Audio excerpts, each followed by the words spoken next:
the CC Live Facebook page now to find the one that's right for you.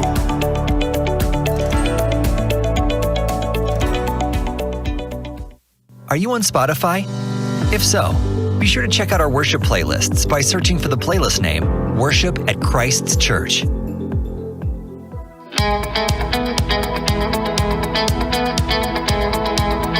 Giving online couldn't be any easier. To give, go to ourchristchurch.com. Click on the Give link. On the giving page, click on Give from Bank Account. Next, click on the link to PushPay. On this page, you can set up your one-time gift or set up a recurring gift. You can also make a gift by simply texting CC Mason to 77977. Click on the link you receive. Next, fill out your information and submit your gift.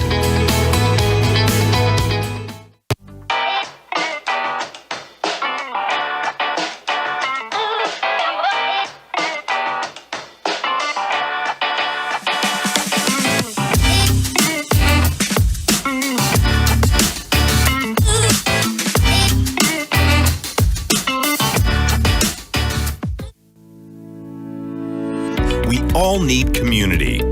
Connection. One of the most unique elements of CC Live is that it is more than just a once-a-week worship experience. We are creating a global community of believers who meet together worldwide to be inspired, equipped, and encouraged with their faith. And the best part about it is you can do it anytime, anywhere. The purpose of online groups is building community while growing your Christian faith. Online groups watch video-based Bible teaching and discuss what they're learning from the comfort of their own homes. During the week between meetings, group members can dive deeper into the topic in preparation for the next meeting. It's simple, easy, and impactful. So grab a coffee, a Bible, and your device of choice, and let's get ready to learn more about God and His Word together. Looking for a group? Head to the CC Live Facebook page now to find the one that's right for you.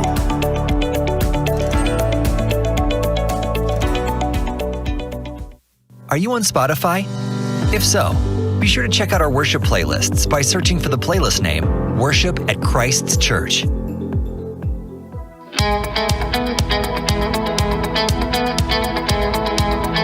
Giving online couldn't be any easier. To give, go to ourchristchurch.com. Click on the Give link.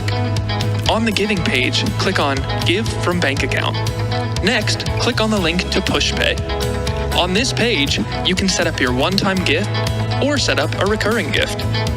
You can also make a gift by simply texting CC Mason to 77977. Click on the link you receive. Next, fill out your information and submit your gift.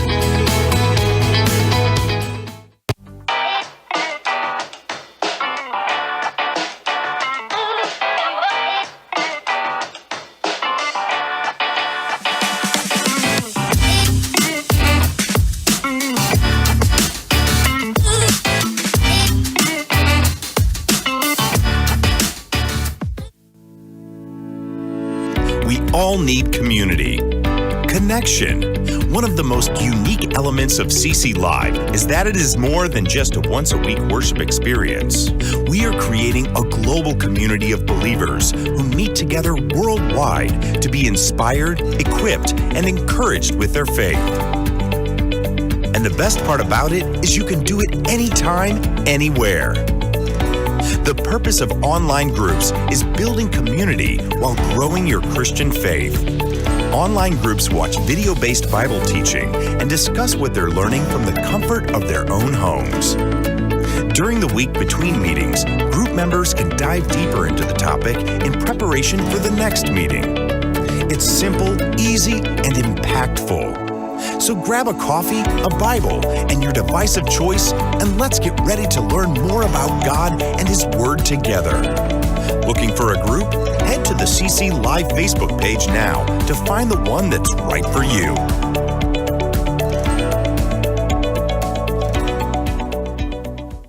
Are you on Spotify? If so, be sure to check out our worship playlists by searching for the playlist name, Worship at Christ's Church.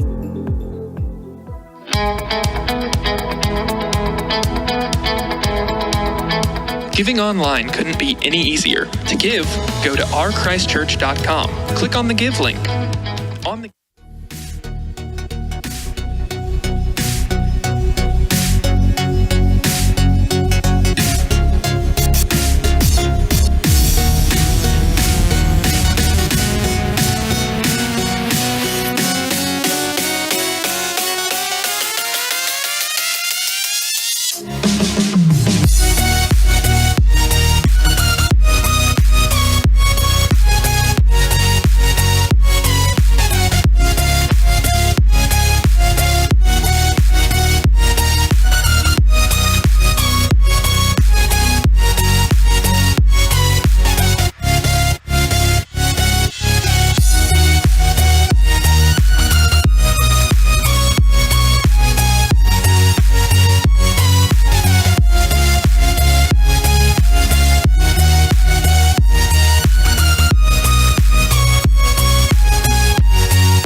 Good evening, everyone, and welcome to the Let's Talk, our podcast. This is number 7. Can you believe that? I can't even count that high anymore.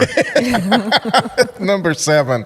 We launched this back in March, designed to keep us connected during this crazy time of coronavirus. It's still going on.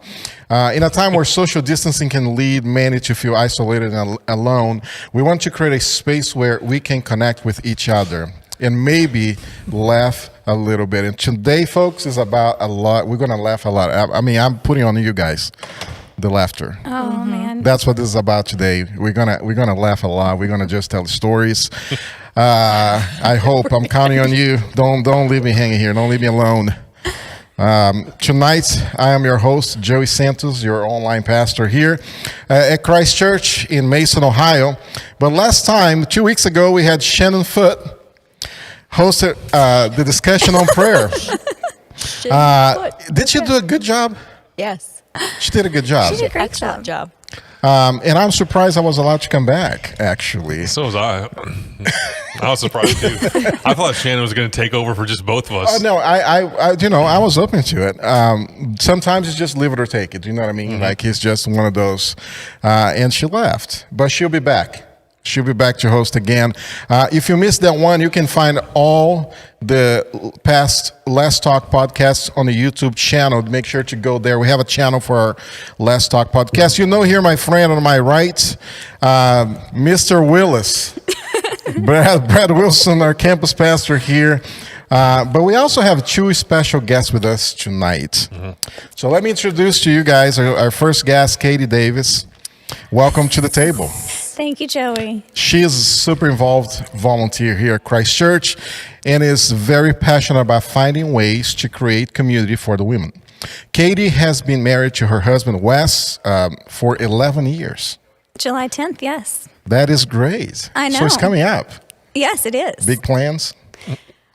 We've got, no big plans for the anniversary. We've got some other interesting plans for later in the summer. So right now, she is a stay-home mom with 2 young boys. What's their names? Crew is 5 and Grady is 3.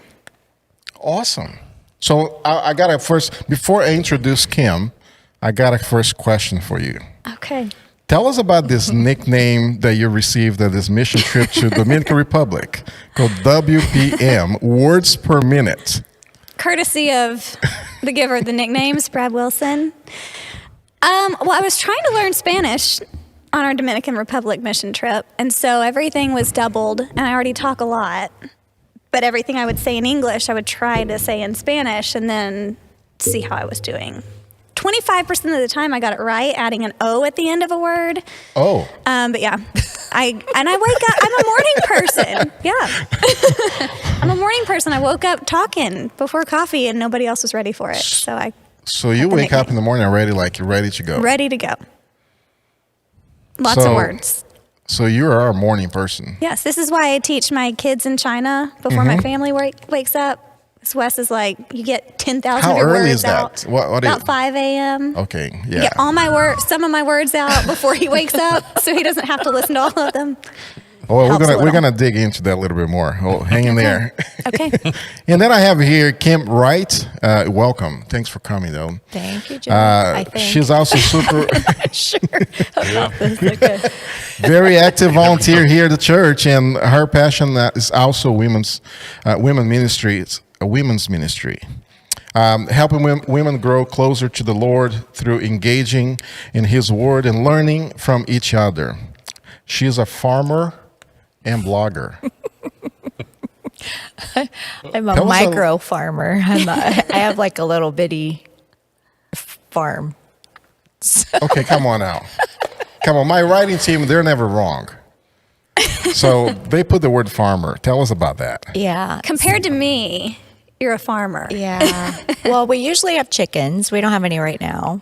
But, and then I grow a garden and herbs and that kind of thing. So I have a big front porch, like on a farmhouse kind of thing.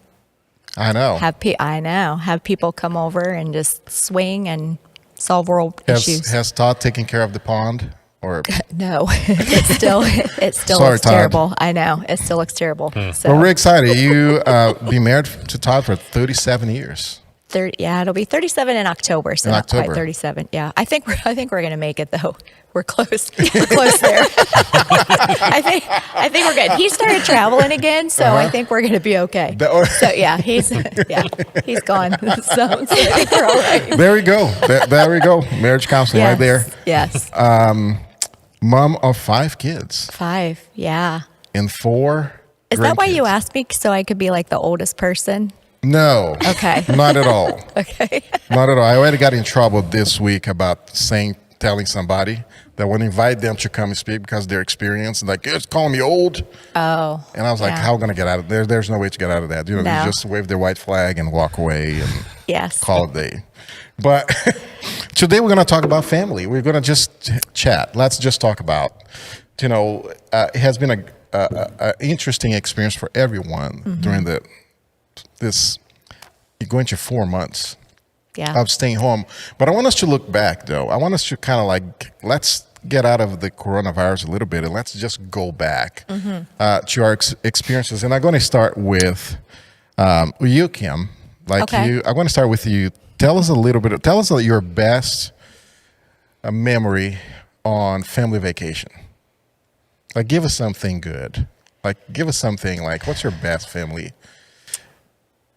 It would probably have to be the first time that we took the kids. We only had 3 kids at the time, that we took them to the beach and just to see their faces. So it's not like a funny memory, but just to see their faces and to see the ocean and all that kind of stuff. That was pretty cool. So be able to do that. did you grow up here in Ohio? I did, yeah.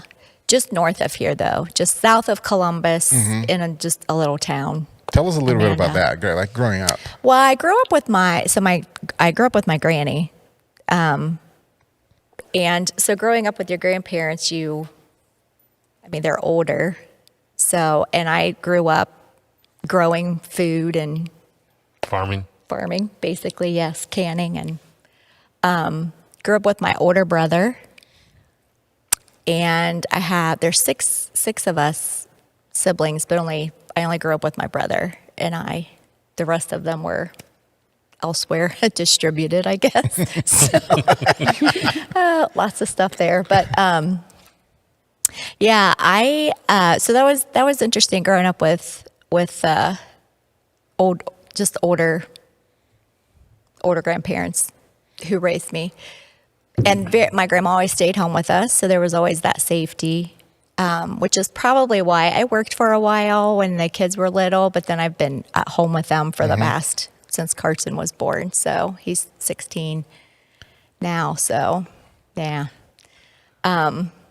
He just opened his first checking account, so got his There you first go. job. So visit Where's he working? Carson Dunkin' Donuts at Kings Mills. It's part of a gas station. Let's go. So Is he working tonight? no, he's not working tonight. So my last one, I got to open up a checking account with him. So that's very interesting. So, but you asked me about vacations. Yes. So when I was a little girl, we didn't really go on a whole lot of vacations, but one of the things I remember is we went to Old Man's Cave. I don't know if you guys are from Ohio. Are you from Ohio? No. Oh, no. Oh, I forgot. I was born in Ohio. Okay, so Old Man's Cave. It's a bunch of caves there's like swimming pool and stuff like Where's that. it near? I have no idea because I went when I was little, Brad. So, Somewhere in Ohio. Exactly. but the thing that I remember about that vacation is it used to be back when there was bottles of Coke with we forgot the Coke opener. opener. Yes, so we had nothing to drink. And no during Google that. to figure it and out. no Google, right? That's right. Technology. Yeah. There was really no technology back then, right? No. I mean, technology is actually a new thing for. Joey, we had party lines. So Okay, you're gonna have to educate me on that. so party line Sounds is like fun. yes. So you had a phone. Everybody had a phone in their house, but we had 3 neighbors, and we all shared the same number. It's just each house had a different ring. So you could listen in on your neighbors? Yes. That would be fun. Except when you got caught and then you got in trouble. So, but yeah, your ring would ring 2 times or whatever. so you would know to pick it up. Really? Yeah. But you could definitely find out what was going on with your neighbors. Did you have that, Brad? No. See, I'm telling you, I'm older than the crew here, so I don't know. Wow, that must Yeah. be interesting. I mean, I remember, I'm from Brazil, so it's a different scenario. But grandparents telling stories about there's one phone for the whole city, Okay. so everybody had to literally go. They would receive a message from the main office in the city, and somebody said, "Hey, your relative is going to call back in 5 minutes," so you have to call in. No, you have to call in and say, "Hey, I want to talk to this person." Okay. And the person would go and run to the person's house and say, "Hey, they're going to call back in 5 minutes." I mean, it's kind of hard to picture that today, but Yeah. it's kind of interesting how just a few years ago, it's really not that far back. Now everybody has a phone in their pocket, Yeah, or in their purse. and that which changed is the weird. dynamics, right? I mean, changed the It did. dynamics for everything. It did. Well, even from so Nate is 36. He'll be 37 next month.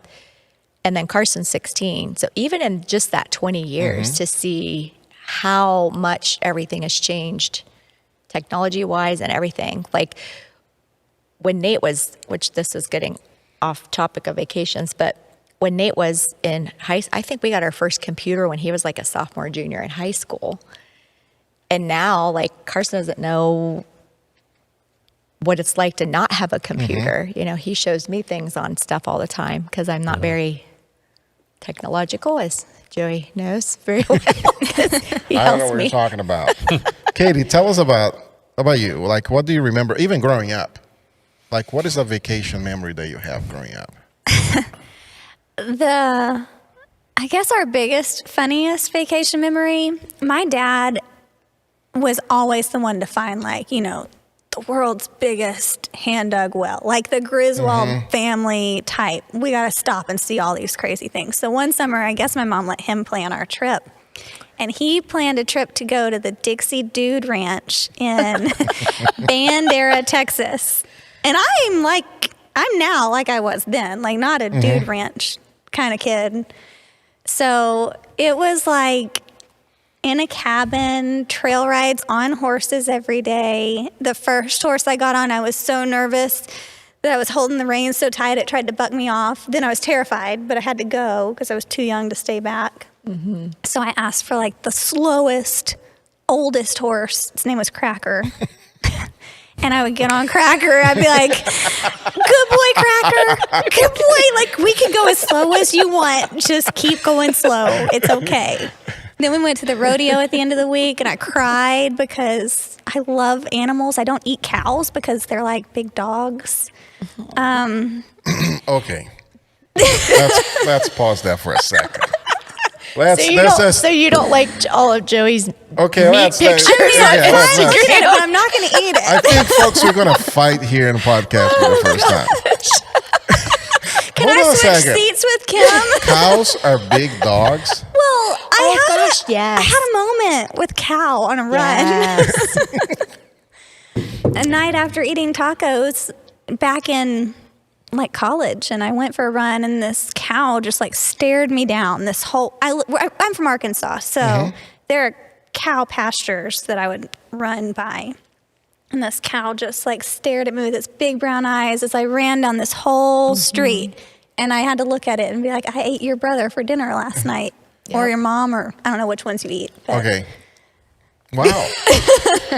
That is interesting. So I haven't eaten a cow since. Really? It's been like 15 years probably. Well, I'm going to make sure to break the curse. I'm going to bring you and Wes and your family to our house. And trick me and be like, "Guess what? You just ate cow." This is going to be an impossible meat, whatever we can call it. Now, tell me, like, based on that experience, though, do you feel like your personal growing up vacation experience impact how you do vacation with your families? Oh, yeah. We've not been back to a dude ranch. Good for you. But we're about to That's what take an I'd interesting say. vacation. Really? Tell us about it. Well, we had to think outside the box this year because we had to cancel a couple trips. I can't say one because it was like the big surprise trip for kids. And thank goodness we didn't tell them because it got canceled.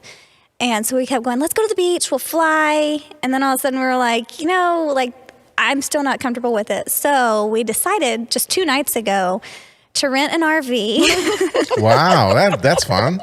And we're going to drive down to Destin and stay at an RV resort. So it's too bad this podcast isn't like a month or 2 out, because I'm sure we'll have some stories with a 3-year-old and a 5-year-old. Okay. We'll bring it back. That's like Dude Ranch is here. I know. RV trip is like right there. So yeah, we're kind of like reverting back to my childhood. Have you ever been on an RV trip before? No. No? And we've never driven one. National I've Lampoon. had reoccurring nightmares about driving an RV and like losing control. I think you should do your own vlog of that vacation. I'm serious. That would be awesome. If you'll send me with the equipment and teach me how to use it, we'll do it. Yeah. What about you? Like, Kim, Yes. do you feel like your growing up has impacted how you plan vacations with your family today? The experiences that you had growing up? So my grandmother was from Tennessee. And so a lot of our vacations, we lived in Ohio, but a lot of our vacations were going down and spending time with family. Where in Tennessee? Oh gosh, Pulaski, little tiny town. We lived in Knoxville for 3 years, so I was curious. Okay. So we don't go on vacation with anybody else. Maybe that's why, because we spent so much time just going to spend time with family. Mm-hmm. So we're like, yeah, we're just going by ourselves now. So, I mean, I don't know if that's why, but because I didn't enjoy that as a little kid. It was so boring. My grandmother came from, there were like 13 or 14 in her family. So it was always this big to-do. My dad always wanted to stay in a hotel, and Granny always wanted to stay with her people, as she would say. Mm-hmm. And I always wanted to stay with Dad in the hotel because I'm like, I don't know these people, because you see them once a year. So when we go on vacation, we go typically with just our family. Now our family's like 17 strong now, with kids and grandkids and all that. So I mean, it still makes it fun, but we don't typically vacation with other people. So I mean, let me throw this one at you. Yes. Because you just came back from vacation with your boys. Yeah, it wasn't really a vacation, but go ahead. Thanks for turning me down here. So, even like in your personal experience growing up, how do you feel like, has that impacted how you plan vacations with your family today, or no? Like it's a different time. It's going to be different. How do you see that? I don't really plan vacations. You're not a planner, aren't you? No. So my vacations growing up I didn't go. My primary goal on vacation was with my brother, because my brother is 38. So he was 2 years behind me, is where we would go, because we didn't have, like, all my friends, I wanted to go on their vacations. They go to Florida. We were poor. So we would go and sleep in a tent in a campground, and we'd grill food with a campfire. But our primary goal was, and this was the term back in the day, is we would be jacking for chicks. So we would go to campgrounds or vacation, my brother and me, and that was always our plan, is once we get there, we would scout out the whole territory. We'd walk the camera and be like, okay, so who are we going to be looking for at the beach, or who are we going to be looking for? And that's all we do. We go in the woods and knock down dead trees and try to start fires, and we would chase girls. So that was our vacation. So how was the vacation with your boys last week? Nothing's changed, right? Well, with them with COVID, Teaching Ryan and Kyle. with them with COVID, I mean, there wasn't. We shot guns. We basically went into the woods, shot guns, and destroyed trees. So Okay. it's pretty much the same. In our opinion, what is the purpose of vacation, though? Like Making memories for the kids, or escaping the kids. Do you think that do you think they're going to remember? That's my argument with people at 3 and 5. Do they remember memories? Because the only memories I have when I was little was we were somewhere in the Smoky Mountains. My brother and me were fighting, and my dad pulled over, and he was on us like Russ in a pump handle. Got spanked, put in the car. It was good night, nurse. I just I just want to show our kids the world. We love to travel. So I think we're excited that they're finally kind of at the age where we're not completely potty trained. We had an accident today, but. Is that Wes? Yeah. No, that was Grady. You know it's Grady, the troublemaker. No, but I want them to travel everywhere with us. But we've also committed to taking a trip, just the two of us each year too, and ditching the kids. So thankfully grandparents are awesome. See, when we go on vacation, we do nothing. And that's sort of how we decide if we want to go to the pool that day or the beach that day first. Like, are we going to go to the pool first and then the beach, or are we going to go to the beach first and then the pool? And everybody seems to. I think life is so busy that to get everybody down there and just to chill. Okay, so I know, let me ask you, I know people that plan vacation like they're planning, the next 10 years of a corporation. Does her name rhyme with Brandon? I mean, do you think that's part of the experience? I mean, really, I agree. Like, I think it requires a little bit of planning, but is planning totally required to enjoy a vacation? Like, do you need to plan to the dot? Like, okay, 4 p.m., everybody up, let's move to the next stop. I don't do that. No, that wouldn't be a vacation. Because I do that in my regular mom life, so that's not a vacation. Sorry, Shannon. I mean, for real. Don't you think people fall on both sides? There's either people that plan it, or there's people like I'm unplanned. Like, we were up in Michigan. We went to Lake Michigan one day, and the plan I had was, hey, we're gonna leave at 10 a.m. in the morning. Mm-hmm. Well, my sons, them fools, they kept me up there. So I'm watching them play Fortnite till, I don't know, it's like 1:30. So I get up in the plan. I'm like, oh, are we going to go? I was going back and forth. And then it's like 12:30. I was like, oh, let's just leave. So we just left. Do you think we missed the moment if we plan? Or do you think planning is good to make the most out of the time we're together? I think there's people watching that they like to plan. Yeah. Like, they like to, I want to make the most out of it. Yeah. I was going to say, it's good to have friends that like to plan. Yeah. That if they want to plan for me, like, I've got a great friend, Sarah, that's in mom's group that goes to our church. Hi, Sarah. I'm always like, I can't plan, but Sarah can plan it, and I'll go, and it'll be awesome if she does it. But I feel like for our family with young kids, if we try to like structure it too much, you just never know. Mm-hmm. Like, we were even planning that secret trip, and I was like, it's so down to like the dinner reservations and where you're going to be when. I'm like, I don't know what we're going to be doing. We're going to have been at the park all day, and they might be losing their minds. Yeah. We might need to eat dinner at 4, and we might need to eat dinner at 9, and we might just have ice cream for dinner. So that's a good plan. I'm really more of a non-planner. But then don't you get frustrated when comes dinner time and people are like, where are we going to eat? Oh, I don't care. And then all of a sudden you spend a whole hour trying to figure out this family conversation with 17 people just trying to decide where we're going to eat today. No, so you know what we did a few years ago?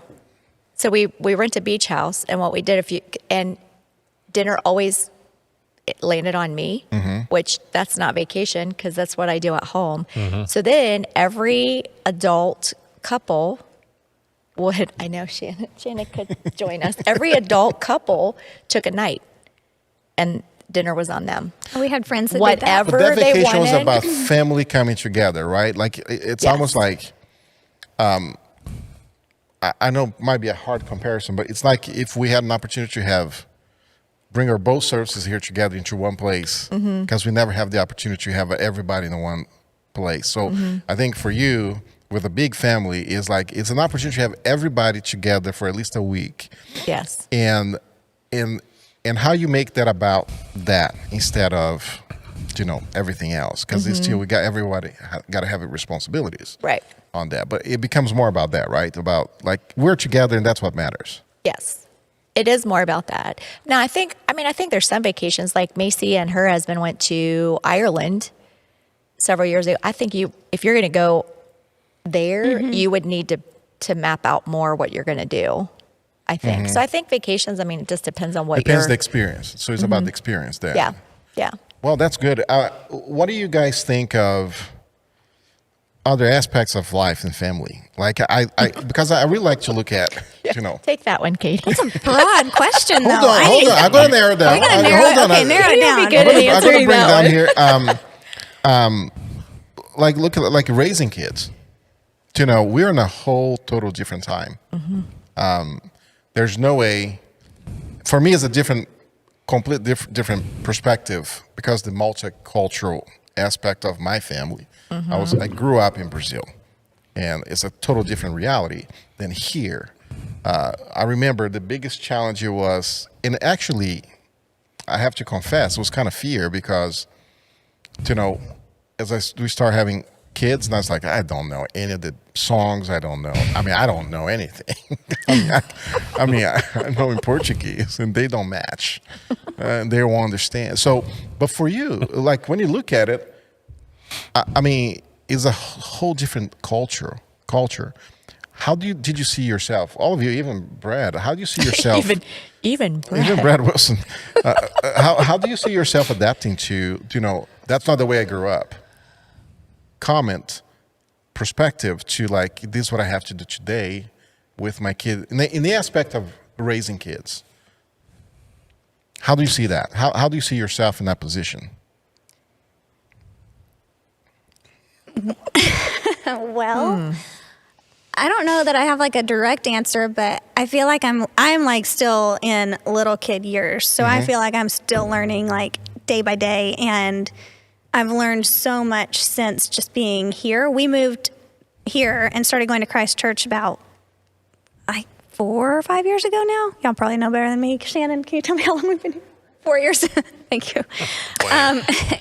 And I was really like, I grew up, my mom stayed home for the first 4 years of my life, and then she was a kindergarten teacher. So I knew all the songs. I knew how to like be a fun stay-at-home mom. But what I didn't realize was that it was okay to like not know what I was doing. And so with my first kid before we moved here, I was just very much about like keeping up this appearance, telling everybody like life's great, and like not letting anybody really in. And then moving here after I realized like that's not sustainable. I jumped into mom's group and realized that I put on a very good show that I had it all together. And even my mentor mom here was like, I was super intimidated to have you at my table because I thought, what am I going to teach you?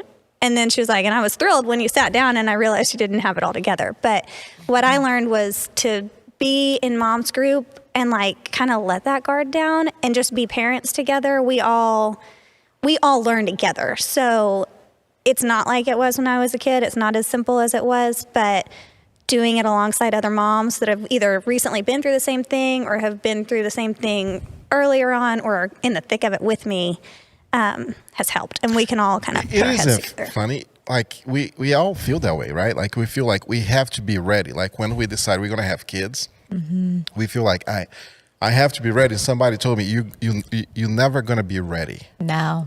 So, and why do you have an answer for this? Like, why do we feel like we cannot fail? I feel that way. I cannot fail my boys. I can't many times. And why do we feel that way? And do you think that it doesn't help us to grow though, right? Well, I was going to ask Katie, like, why did you feel like you had to put on this front of having it all together? I don't know. I think a lot of it, I mean, people say you kind of figure out who you are when you're 30, and I feel like that couldn't be more true. I feel like 20s are hard because it's like you get out of college and then you try to figure out what you're going to do when you grow up, but you don't feel grown up. And so I think, especially for us, we moved, so we kind of had the ability to create who we are. Like we weren't identified by our families anymore and the community that raised us. So it was nice because we became our own family unit and kind of decided to live how we wanted to live. This sounds like I'm like so fake, but so you put up these like appearances, and in the neighborhood we were living in, it was just a very keeping up with the Joneses mentality. And so I always felt like, oh, I've got to like do this with my house, or we got to throw this kind of party and it's got to be over the top. And I fell into that, and it ended up being really like, it was not good for me. It was not good for our family. And so it just kind of, that had to sink in that this isn't what it's about. Like it's about just being who I really am and being authentically us and allowing people in. And Christ Church actually made that transition happen when we opened up our house to Brianna. So that kind of changed the trajectory of like, I mean, you can't hide when somebody's living in your house. And then that coupled with like being in mom's group and just sharing my story and hearing other people's, so yeah, I don't know why people do it. I think it was just trying to figure out who we were. So it's like you kind of put up some just you want to look a certain way, and it kind of takes realizing that that's not it. What I think too, I think social media makes it hard because you're seeing everybody's perfection and not people's mistakes necessarily. So like everything has to be Pinterest perfect, and I think posturing more so than perfection. Posturing? Oh yeah. Yeah. Explain that. I think social media, it's a lot of it's just and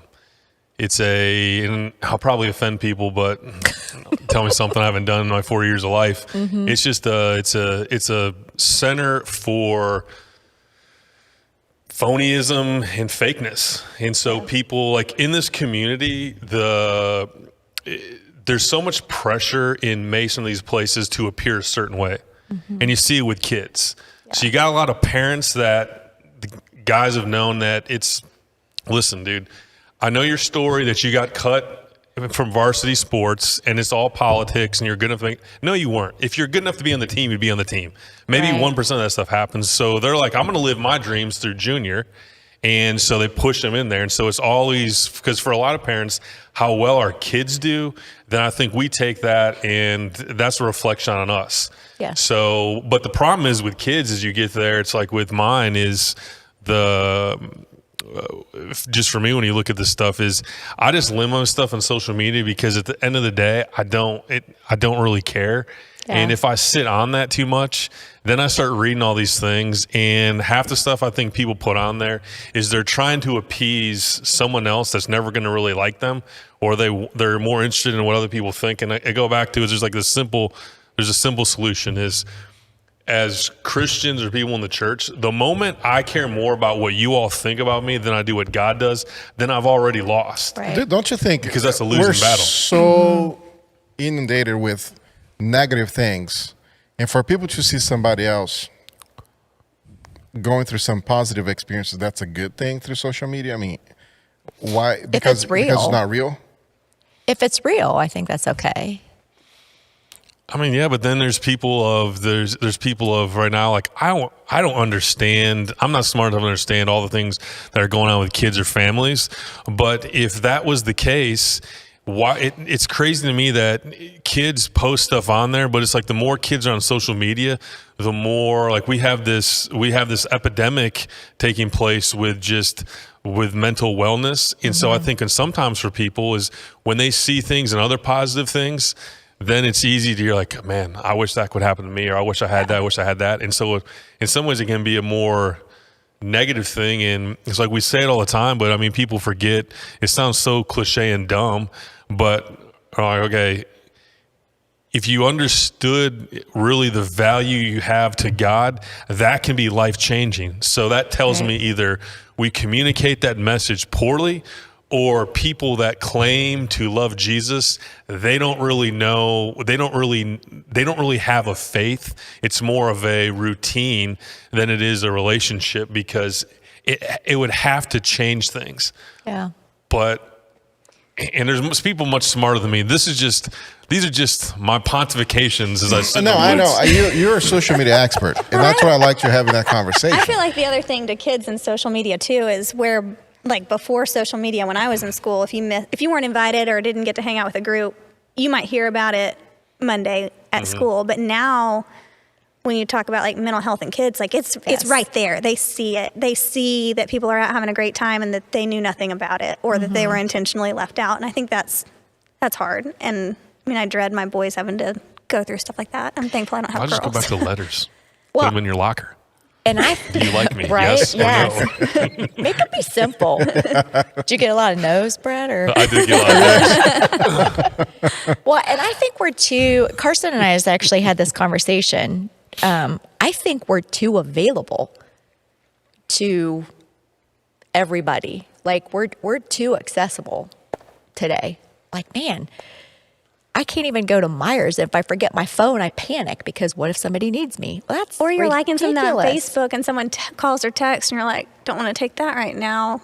Better not like these things on Facebook right now because they'll be they're like, I gonna know know she's I'm on her phone. Exactly, right? Yes. So you gotta. She's and ignoring I me. think you're You right. got to though. shut it all off when you want to ignore. I really think you're right about that because we live in a culture where we feel like we're available, even if we don't want to be.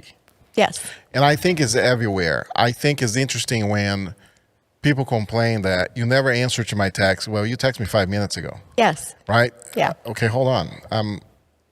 And one of the best things I've done just a couple weeks ago, took a little time off, a few days with the family, and I turned my phone to Do Not Disturb Really?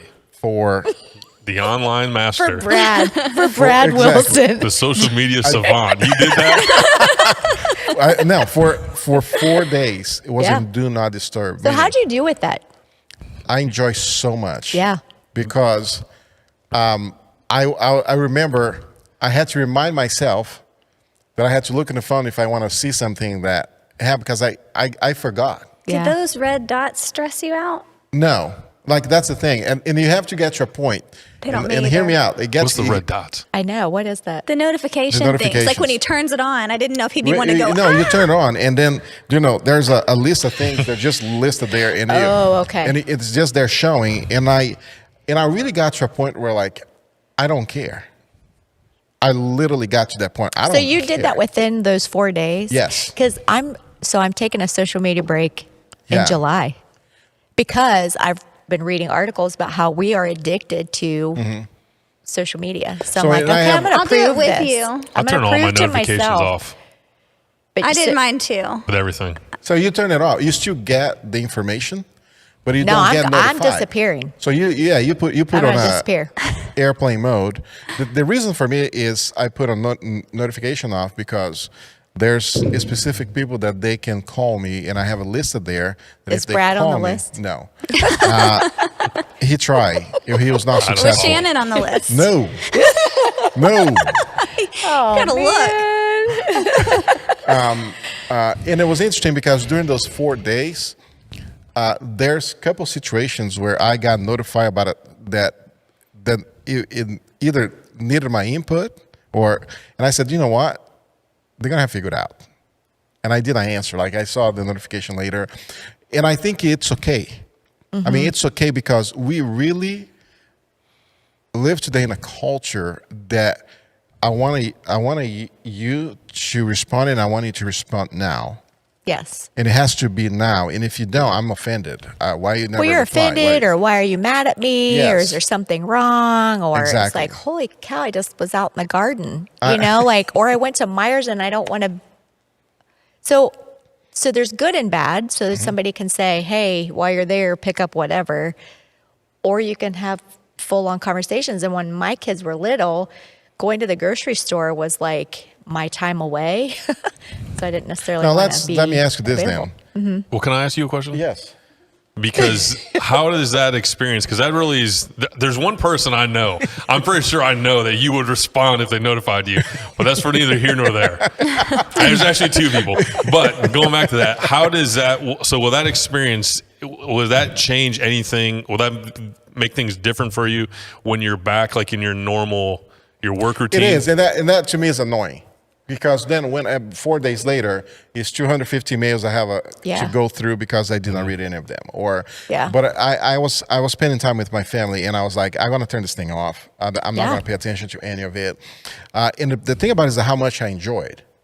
Because, I mean, we're working here every day, and you and I may be having a talk, and I'm looking at my watch every 10 seconds because I'm getting notified. I got to check what it is and what's going on. And I see people getting so annoyed by how many times I look at my watch because I'm getting notified. And they're like, oh, do you need to be somewhere? No, dude, I'm getting notified. I'm just looking at what's going on. I'm not looking at the time. Yeah. Now, there are times where the conversation is boring, and I was like, yeah, it's time to go. Yeah. Oh, I'm sorry. I just got a Exactly. notification. I got to just get got a call going. here. No, I didn't. But it is. That's the flip side of it. Is because when you come back to it, now you're inundated with this information that you did not pay attention to. Only 4 days. Yeah. It was overwhelming, like the number of text messages and Voxers and whatever you have there for people to reach out to you, on social media, and now you're playing catch up. You're just trying to get in there. So, but let's flip that on the other end. Mm-hmm. So let's suppose that what happened when you call Todd and he doesn't answer. Huh? Because I'm telling you, I told Laura I'm gonna have to put an implant or something in her shoulder or something when I call, so she's notified. Because I don't like it. I like to call people, they don't answer. Like if I'm calling you better answer. You don't like to call people when they don't answer, Exactly. but it's okay that you didn't. I'm just saying. I'm being honest. I like when I call people, like you better answer, because if I'm calling, I don't call people that often. I just call like as the last resort. So I mean, typically like with Todd and I, if he's out of town or whatever, he would be like, "Hey, I'm gonna call you after dinner or something," So, but even then, I don't know unless it's an emergency. So does Sometimes he's just calling to shoot the bull because he has 10 minutes, and it's like, dude. He travels a lot, right? He does travel a lot. So do you guys talk at all through like while he's traveling for 3-4 days? We do. I mean, and sometimes that's just texting. I mean, we always tell each other good morning. We usually tell each other good night. A lot of times that's through texting, or he'll call or text me and say, "Hey, I have a few minutes after lunch. Do you have a minute?" So, is this the expectation you put on him to contact you? yes. Okay. No, it's not. Yes, someone. Does Wes travel a lot? Not as much as he used to. He did a lot in Pittsburgh, and that's part of why we ended up here, because it was not ideal. So To how have was a it? Like newborn you and have him to gone all the call time. every day? Oh yeah, then like I expected phone calls. I expected him to pick up, and he's like, "I'm in meetings. I'm working." Really hoping my wife's not But I'm watching like, this right now. "I'm gonna shake this kid.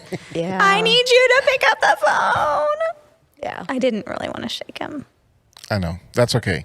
We believe you. So it's kind of interesting because there's seasons where I travel a lot.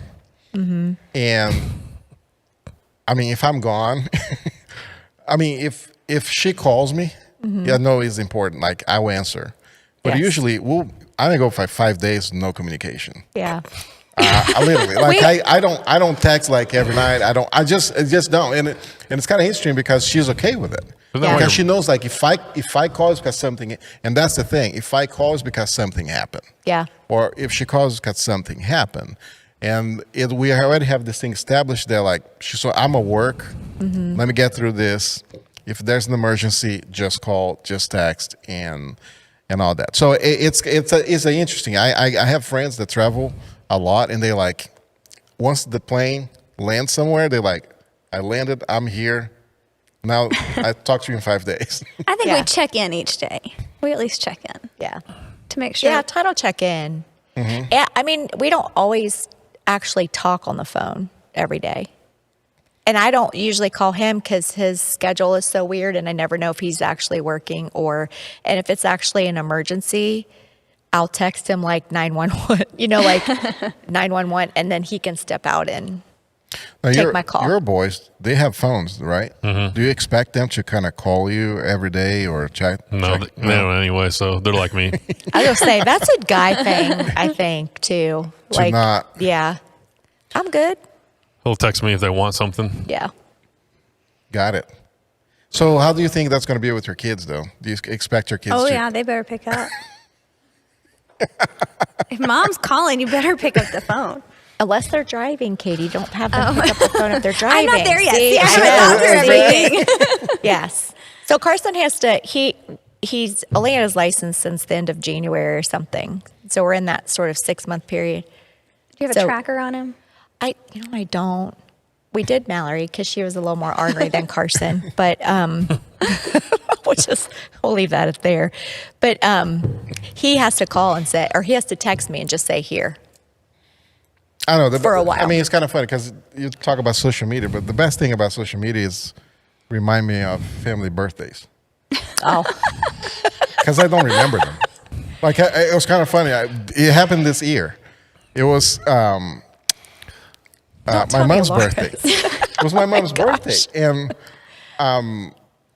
the day went by like completely, and I never made a call.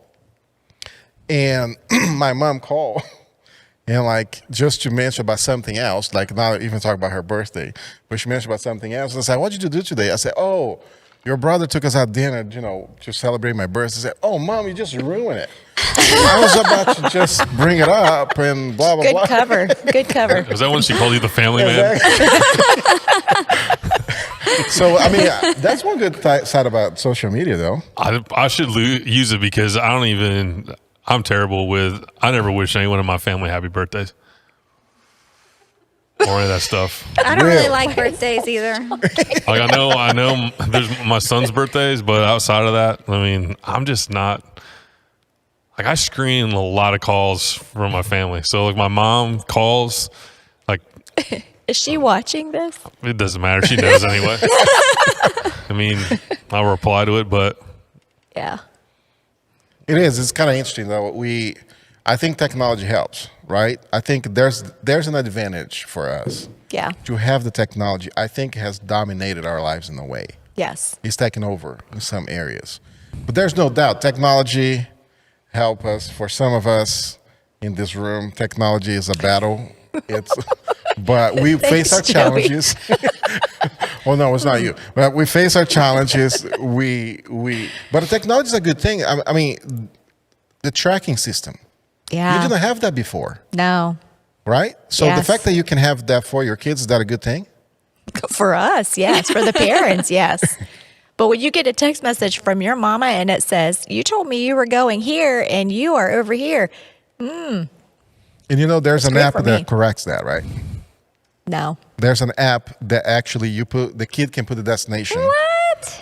And it tracks that destination and notifies you that they are where they're Joey, supposed to of be. course. You realize there you're going to is. upset some So- parents on here I right know. now. Of course there I'm is. just Because these saying. kids are all like, Well, Yeah. the thing they're already using it. Exactly. Yeah, Be that's alert true. because that's real. Actually, I can't keep up. No, I'm glad that I find that I have a 16-year-old. I'm not going to have to worry about this too much. that's It's a good thing oh, you said that man. because I completely forgot his name, but the Warren County prosecutor is actually going to come to the monkey bar where he's going to talk about that. oh, cool. He's going to talk about the internet and the danger that Yeah. for kids and the solutions. And he's going to talk about all he talks about all this. So we're doing this community event at the monkey bar for the community to come and learn. That's awesome. That is good. And everybody's invited. We're going to announce this later in the summer because that's what I'm saying.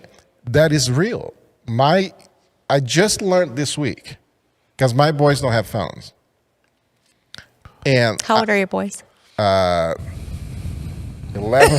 He doesn't remember their birthdays, Kim. You need to look 13 that and up on 11. 13 and Facebook. 11. 13 and 11. And here's the fun thing. I just learned this week they actually both have phone numbers. Oh, With no phones. Exactly. through the computer Online? or like a They have Google. Because they're Yeah. your They have children. Google yeah, They have Google numbers. Yeah. I didn't know that. yeah. Well, And- and Joey, there's so much pressure on these kids, though. Like, Carr was asking for an iPhone since he was in like third grade. It's like, no. Of course, he has older siblings that are like, Nate didn't even have a computer when he was a sophomore in high school. But, I think the pressure just keeps going low, younger and younger and younger. And that's where parents have to step in and balance that out. Let's talk about the last thing here. Let's talk about money. Okay.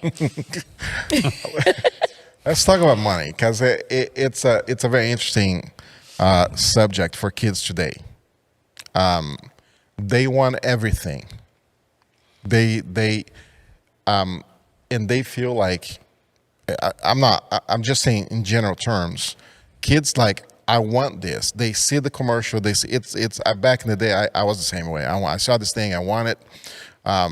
But the economics here in America allow people to assume or think that, hey, we got the money, why we don't have it?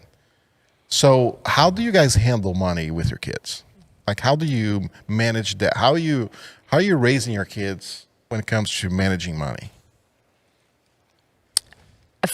I would have to say no is a complete sentence.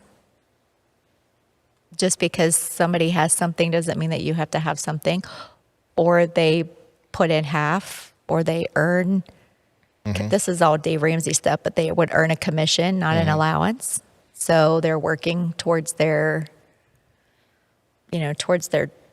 whatever they want. Because when I feel like when your kid has skin in the game, when he has earned and helped pay for something, they take a lot better care of it. I mean, and that goes, and not everybody agrees with this, and this has just been Todd Mine's philosophy, is our kids have helped pay for their own college too. Okay. And not everybody agrees with that, but it's helped them. Well, do you think it's part of the parenting is a part of a pride to provide that? Well, I think parents always say, well, I want better for my kids, or, like I want my kids to have more than I had, or, what, so they get them. Or it can also be like what you were saying when you lived in the subdivision. It's like you were keeping up with the Joneses kind of thing. So like all of Carson's friends had an iPhone, and we were like, you're not getting an iPhone. Like, you don't go anywhere that you need to have to call me. But was like that for you growing up? For me growing up, or for my kids growing up? For you, like when you were growing up, did you have to earn your money? Or so that the idea that you have today of the kids have to earn, where does it come from? That's a Dave Ramsey principle. Okay. Yeah. So it was not like that for you growing up. So we got an allowance. We had to do work, like we had, and if we didn't do the work, we did not get paid. So like, you didn't just get an allowance because here's $5. Now, one thing that we did growing up, and we didn't do for our own kids, is we got paid for our grades. So if you got A, you got this much. You got a B, you got this much. To kind of, and we didn't do that with our own kids. What about you? I had to work. So I worked every summer when basketball was done, I worked at least 20 hours a week, starting in, I guess, the beginning of March. And so once school's out in the summer, I was working 60 to 80 hours a week landscaping. So freshman, sophomore, junior, I had this idea I was going to quit my job my senior year, and my mom was like, guess what? You're going to job at a factory. So the first week was great because I was first shift. Then I got a bad shift, 4 to 12. Shift, yeah. Oh. So that was, it wasn't good. Then they moved me to third shift, which is 12 to 8. Yeah. Which, that wasn't bad. That was better than second shift. But so when you look at that stuff, and then like I said, I've told people a story going to school. Mom was good, helped me with some stuff with school, student loans and all this. And then after my freshman year, I left vacation early to come back to work at this factory. But they didn't know that I had already given them my resignation. And so my brother called it the week of Wilson, where literally we had 6 straight nights of parties. And it just grew. It's like investing with good high interest. It just expanded. We tried to clean everything up. I had a cleaning crew in the house outside, and we missed some things. So she found out, and then I ran out of money quickly my sophomore year down in Cincinnati. And so I was like, Mom, I need some money. And she's like, well, guess what? Get a job. And she's done with loans. Now, she helped me later on down the road, like later on in life. But for the rest of school, I had to take out loans, and I just had to work. And it was probably one of the best lessons I had, because I was an idiot. I was like, okay, I just lied and said, hey, I'm going to work. I got to be at work this week. And it was a front for a week of parties. Wow. Well, your kids are not there yet, but. Well, she makes crew work. We're a Dave Ramsey family too. Yeah. So we've got Financial Peace Jr. and right now, and we're not always consistent with it because it's hard to have cash on hand. And for the little kids, you have to have cash or they don't grasp it. So when we're like active with it, I heard on a podcast about like a daily sheet, and Wes laughs at this. Wes laughs at it. He's like, really? A daily sheet? But it's got like a few jobs on it. If they do all the jobs for the whole week, they get like $3 and they give $1 away. They save $1 and they spend $1. So, and they can like save it up until they have. Okay. So it's kind of the envelope system. It was like that for you growing up? No. No. My family didn't have, like, we were comfortable, but we didn't have a lot of money. Growing up, my mom was a teacher and my dad managed a frame shop. So I always knew, like, my parents had done Dave Ramsey off and on, but never really stuck with it. But money could be like stressful sometimes Yes. in my childhood, just in terms of like doing all the extra stuff to keep up with everybody else. So I got a job my senior year in high school at Bath and Body Works, and then I went on and worked through college at like salons and medi spas. And so I worked through college, and my parents did help. They took care of my school, so that's probably a big reason why they didn't have a lot of money for the extra stuff growing up, because they were like putting everything they had away for college. But I'm thankful that they provided for the school for me, so I didn't have to take that on. But I did have to work for like the fun stuff, and yeah. So Do you think do you think looking in the future for our kids today, what do you see as the biggest challenge when it comes to money, to finances? Is like instant gratification culture. real. Yeah. Talk about that. Yeah.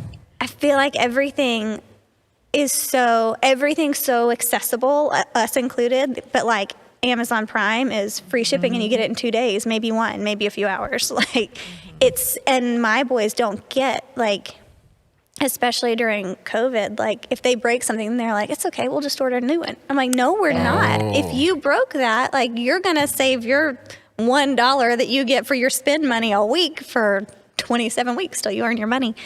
But I think and everything, my boys being 5 and 3, they just think, I can just go to the store and pick it up. I can just order it online and it's here. And so I think that's also going to apply to finances. I think they're going to feel like, well, if I want it, I'll get it, I'll buy it. And then they're going to have that rude awakening that you got to work for the money to be able to do the things. But I think it's going to be hard when they have to wait to like be successful enough to afford whatever it is they're wanting to do. What do you think, Kim? I think so when I was growing up, we got presents, or we got things that we wanted for our birthday and Christmas. That was it. You didn't get like all this in between stuff. If you wanted a game for your, PS, I don't even know what it is now, whatever number it is. Now they just, you just buy it. You don't wait for it. So I don't know. I mean, I totally agree with you, Katie, that we have such an instant gratification, and if we want it, we just get it. And I think that's why like Christmas is so hard, because you don't really need anything. Like back when I was little, you waited and you got what you really want. Like I really wanted a Mrs. Beasley doll, and I had to wait. Like I waited the whole year to get a Mrs. Beasley doll. So Based on the conversations you guys hear with like other parents, do you feel like that's a common thing? Like they feel like they do the same thing, or they feel like they try to please the kids more, they try to give them whatever they want, and how do we change that? How do we help with that, do you think? Brad? I mean, I think we're in an interesting situation where when you look at this stuff, I know with mine, one of the struggles I have is, like I said, growing up, I didn't have, part of the reason I worked is because I bought a lot of stuff for myself as I got older. And so someplace in Mason, my boys are conditioned now to where it just came, like Champion just came back recently, but for the longest time, if it wasn't Nike or Under Armour, they weren't getting it. So I had to tell my mom, I was like, Grandma, quit sending this stuff down, because guess where it's going? St. Vincent de Paul. It's just sitting in the closet, and there's stuff I had from 2T that, I mean, they're 10 and 12. I'm like, okay, I better get rid of this at this point. And so I think with parents now, the struggle is with kids. These things, and they're so immersed in technology, is I think the wrestle we have is we want to connect with our kids, and they don't necessarily want to connect with us, because they're when they're not with their friends or doing things, they're in these things. And so for us, it's like the remedy for everything is, I think what we wrestle with is money. And so it's like, okay, well, if I do this, or if I get them this, this will help that relationship. And there's not an easy answer for it. And so I think, to me, the people I've talked with, that's kind of you struggle with that, because you want your kids to enjoy being around you. You want them to have, for a lot of us, we want them to have a better childhood than we had. Right. And there's just a million things going on. And to me, the good thing is if we can just admit we're in this together and we're trying to figure it out. And so it's kind of it's an interesting kind of song and dance, so to speak, of trying to develop that relationship when there's so many other things that are pulling for their attention. And in some ways we make it, because both mine have phones, so I make it harder for our relationship to develop if I don't set up enough boundaries to keep them left to their own devices. Well, and that's been something interesting for us. You kind of mentioned like just trying to connect with your kids and doing that through buying them what they want, or, you know, engaging with them how they engage. And Wes and I were just talking last night about the blessing and like the good thing that's come out of COVID has been slowing down. And where before everything, we were like, I mean, we'd buy stuff because I'd be like, I'm tired of like watching Blippi and playing with the same little things. Like, let's buy a new game so that I can do something other than Candyland. And so I would like contribute to that just because I was like, I'm tired of doing this. And we were talking last night though, since being in this season of isolation and having to kind of think outside the box, and I can't just buy something new to entertain the kids, and it only occupies them for a few hours, and then it's like the new thing, the new shiny thing is done. So we've been going to parks. I feel like I've Marcoed Kim every day. I'm like, we're at a different park today. We've been doing a park tour and like going to all the parks around. And more times in quarantine than before, Crew has gotten to the end of the day and he's like, this was the best day ever. And we're hiking or like playing in a creek. And so it's really proven to me that it's like, it's the time and what we're doing together more than the new game or the new thing we're doing. And so it's been nice for me to really see that firsthand and be like, okay, he hasn't ever said it was the best day ever, except for like maybe Christmas or so. Have you ever experienced with the kids at Christmas, like they open like 2 or 3 gifts and like, this is it? Yeah. We haven't had that yet. I mean, it's incredible. Yeah. It is incredible. My boys, like we opened gifts before and they, you know, we bought things that they asked, but it was 2 or 3 gifts and literally they're like, well, this is it. I was like, what are you talking about, kid?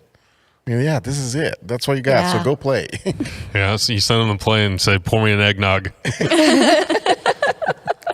We have on a VCR tape, Macy wanted a bicycle and she got twin baby dolls instead. She threw those suckers down and went stomping down the hallway. Wow. Hollering because she didn't get, she'll love that I told that story.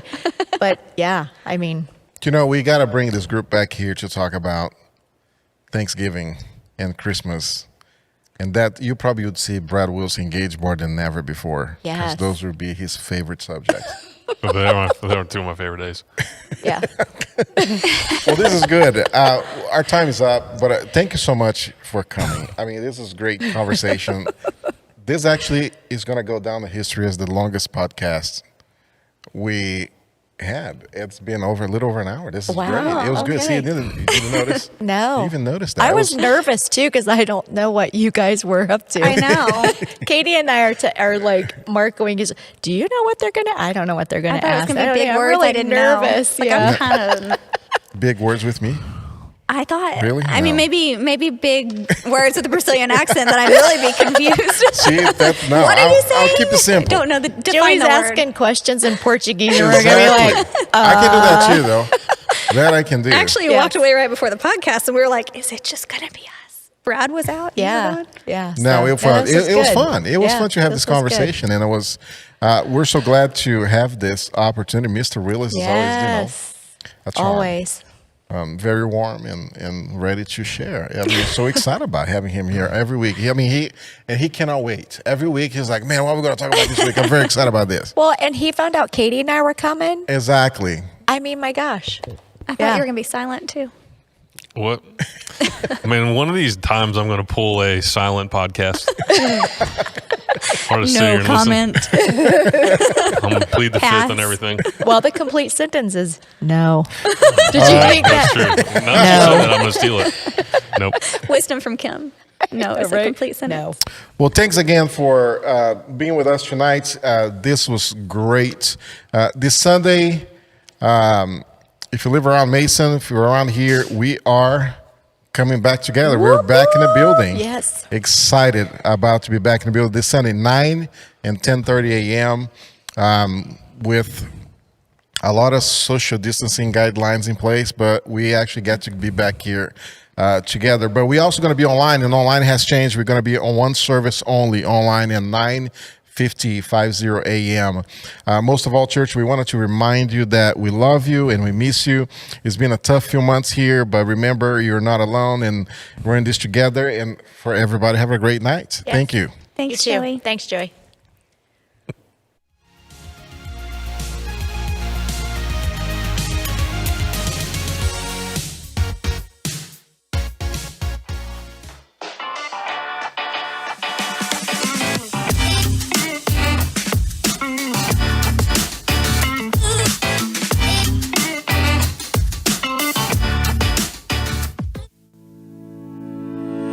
We all need community. Connection. One of the most unique elements of CC Live is that it is more than just a once-a-week worship experience. We are creating a global community of believers who meet together worldwide to be inspired, equipped, and encouraged with their faith. And the best part about it is you can do it anytime, anywhere. The purpose of online groups is building community while growing your Christian faith. Online groups watch video-based Bible teaching and discuss what they're learning from the comfort of their own homes. During the week between meetings, group members can dive deeper into the topic in preparation for the next meeting. It's simple, easy, and impactful. So grab a coffee, a Bible, and your device of choice, and let's get ready to learn more about God and His Word together. Looking for a group? Head to the CC Live Facebook page now to find the one that's right for you.